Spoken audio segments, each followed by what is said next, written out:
Okay. The Epstein files. Attorney General Pam Bondi said she was duped into thinking she had all the files. Yeah, she did. Okay.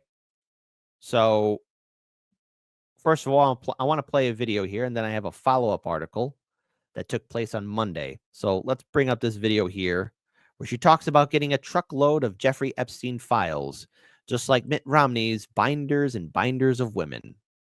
Ugh. We all did. And the FBI handed over a couple hundred pages of documents. But, you know, Sean, I gave them a deadline of Friday at 8 a.m. to get us everything. And a source had told me where the documents were being kept, Southern District of New York, shock. So we got them all by, hopefully all of them, Friday at 8 a.m., thousands of pages of documents. I have the FBI going through them, and Cash is also, now that we have Cash here, it's a game changer, of course, and Cash is going to, Director Patel is going to get us a detailed report as to why the FBI withheld all of those documents. Okay, I want to be clear because I think people got frustrated because they were expecting more.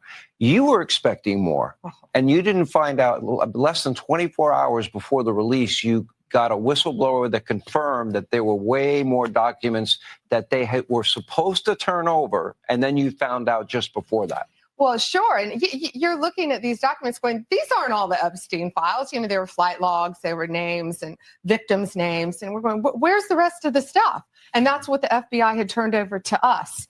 And so a source said, whoa, all this evidence is sitting in the Southern District of New York. Yeah. So based on that, I gave them the deadline, Friday at 8, a truckload of evidence arrived. It's now in the possession of the FBI.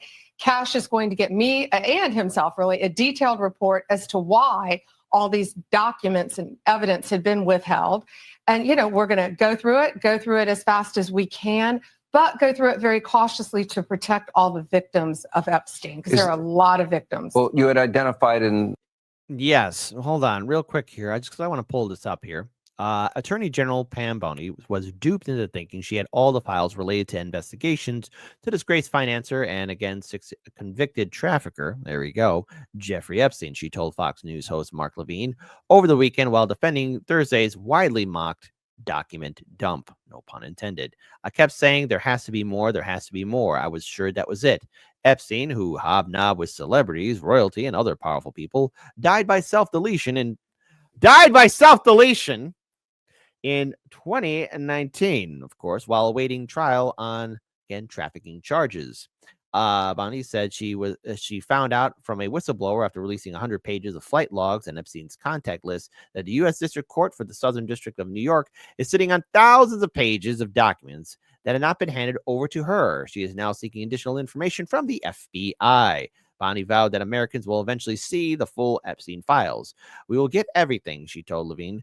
We will have it in our possession. We will redact it, of course, to protect the grand jury information and confidential witnesses, but the American people have a right to know. Before last week's highly anticipated document release, Bondi had promoted the revelations in several interviews without details, but while describing Epstein's actions as pretty sick. The Trump administration faced immediate backlash over the Nothing Burger Epstein release after the White House hosted a group of MAGA-aligned influencers and distributed phase 1 of the documents in white bounders.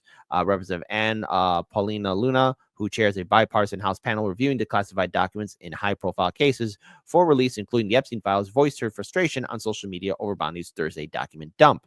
This is not what we or the American people asked for, and a complete disappointment. Get us the information we asked for. So let's continue on with the rest of the video. In phase 1, over 254. Mm-hmm. Okay. Now, is that the only thing that would be redacted? Will everything else be made public that you get in your possession? Yeah, the FBI hasn't had, obviously, they haven't looked at the thousands of pages of documents that they've just received Friday. Yeah. But Cash has a team going through them, and it's always about protecting the victim. But you know what? We believe in transparency, and America has the right to know. The Biden administration sat on these documents. No one did anything with them. And why were they sitting in the Southern District of New York? I want a full report on that. You know, sadly, these people don't believe in transparency, but I think more, unfortunately, I think a lot of them don't believe in honesty. And it's a new day, it's a new administration, and everything's going to come out to the public. The public has a right to know. Americans have a right to know. And that goes the same with the JFK files, JFK, RFK files, Martin MLK. Luther King. Yep, absolutely. Mm-hmm. What are the things that, and maybe some people don't understand the need to redact. In the case of a victim, that should be pretty obvious to people. What are the other things that maybe you would have to redact?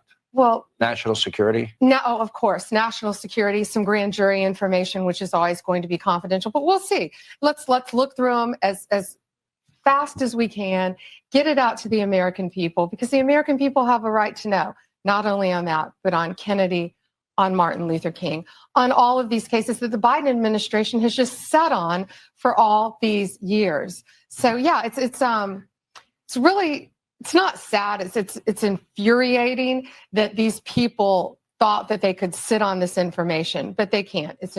Then you shouldn't have really hyped up everything, because now you have to do double time. Because if you have all these truckloads of files, everyone, not only who watch Hardlands Media, but everyone across social media, be it on the internet, wherever, around the world, want to know. And as my audience is pointing out, there's a lot of rich people on that list.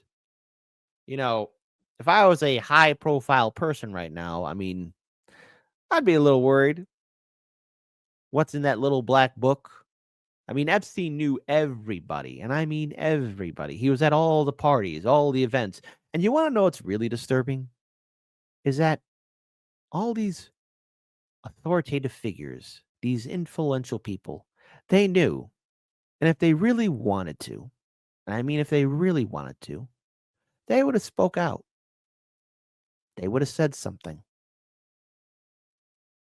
A new day, and we believe in transparency, and it's going to come out. And when we redact things, Sean, what we're going to do is not just pull pages out like they used to do. If something's redacted, you will know the line, and you will know why it's redacted, a victim's name, identifying information of a victim. And we do want to know. I want to pull up another video here as well. So who's in charge at the New York FBI field office? Who's withholding Epstein docs from the Attorney General? James Dennehy is running the show there. There he is. This is the guy who emailed his whole staff to dig in after Trump took office. And don't forget that James Comey's daughter is an assistant U.S. attorney for the Southern District of New York. She worked on the Epstein and Maxwell cases. She's kind of knee-deep in this. Epstein was facing sex trafficking charges in Lower Manhattan. Where's all that paperwork? The FBI seized computers, surveillance videos, banking records, file cabinets, and photographs from all of Epstein's properties in New Mexico, the Virgin Islands, Palm Beach, and in New York. The Justice Department also gave Epstein a sweetheart non-prosecution deal 17 years ago. Where are those files? The Bureau of Prisons. Where are those files? You remember where Epstein killed himself? I asked Bill Barr about that, why everything seemed to go wrong that night. Yes, that's again what they're obviously going to talk about. But here's what went wrong.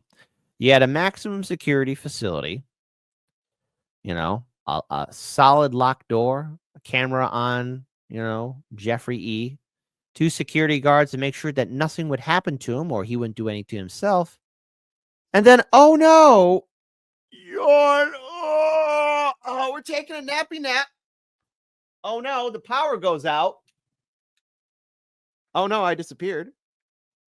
And then, power comes back on. And then, hey, the door was open. Oh no, Jeffrey E.'s gone. Self-deleted. But the autopsy shows something else. When I first heard all the information and all the coincidences here, I was suspicious. What were the coincidences? I mean, those were a lot of coincidences. Well, one of the cameras was out. Right. He was supposed to have a cellmate. Cellmate left. They didn't replace the cellmate. And the guards who were supposed to check him every half hour didn't check him. My EMT source said he was on the scene immediately to pull Epstein's body out to the morgue. And when he got to the cell, he saw 7 people there touching Epstein's body and moving stuff around. Nothing suspicious about that. Nothing suspicious about that at all. But Attorney General Pam Bondi, you have work to do, and you have to fix this before it gets out of control. And if you don't, well, I don't know if she has a job anymore, but this is downright pathetic and embarrassing. Beyond stupid. The people have a right to know who's on that little black book, just like people have the right to know who's on the Diddy files. That's right, the Diddy tapes. People want to know. I mean, we know that Hollywood and Washington, D.C. are filled with depraved, disgusting, hypocritical, violent, insane, and mentally disturbed individuals, but I think the American public want to know. We want to know. So give us the book. What are you hiding, FBI? Give it up.